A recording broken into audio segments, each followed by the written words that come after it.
નમસ્કાર।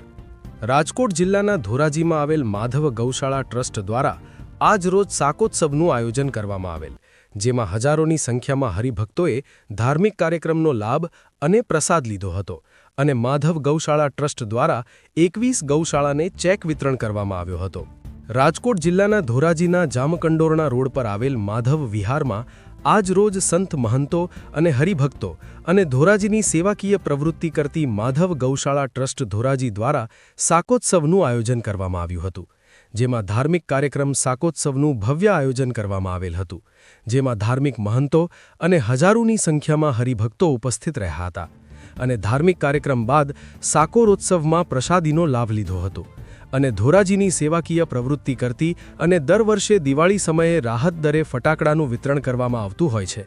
આ ફટાકડા વિતરણમાં જે નફો થયો હોય તે નફામાંથી સેવાકીય પ્રવૃત્તિ વર્ષ દરમિયાન કરવામાં આવતી હોય છે અને આજ રોજ શાકોત્સવનો ધાર્મિક કાર્યક્રમ માધવ ગૌશાળા ટ્રસ્ટ દ્વારા ધોરાજી જૂનાગઢ જિલ્લાના અને જેતપુર જામકંડોરણાના જે ગૌશાળામાં ઘાસચારા અને અન્ય કોઈ જરૂરિયાત હોય તેના માટે અમુક રકમોનું ચેક વિતરણ મહંતોના વરદ હસ્તે કરવામાં આવ્યું હતું।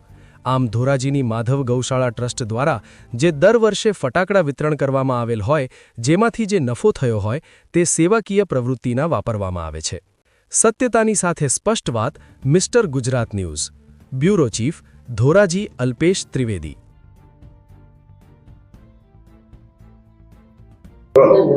ભૂપતભાઈ કોયાણી, ટ્રસ્ટી માધવ ગૌશાળા ટ્રસ્ટ ધોરાજી।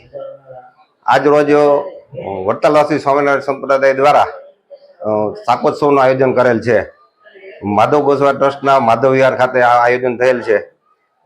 5000થી વધારે હરિભક્તો માટે સ્વામી દ્વારા શાક બનાવેલું હોય, જેનો તમામ હરિભક્તો આ પ્રસાદનો લાભ લેશે।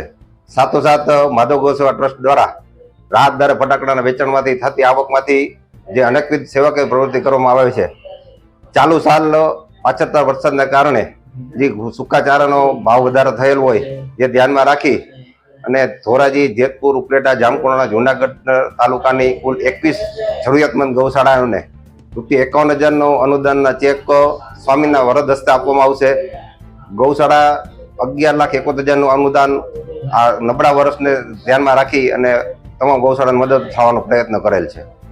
આ કાર્યક્રમનો મુખ્ય ઉદ્દેશ્ય કાર્યક્રમ સ્વામિનારાયણ સંપ્રદાય મુજબ દર વર્ષે સંપ્રદાય આયોજન કરે જ છે શાકોત્સવનો, પણ સાથે સાથે માધવ ગૌશાળાના યજમાન પદે હોય તો અમે પરિસ્થિતિને ધ્યાનમાં રાખીને આવો નિર્ણય કરેલ છે।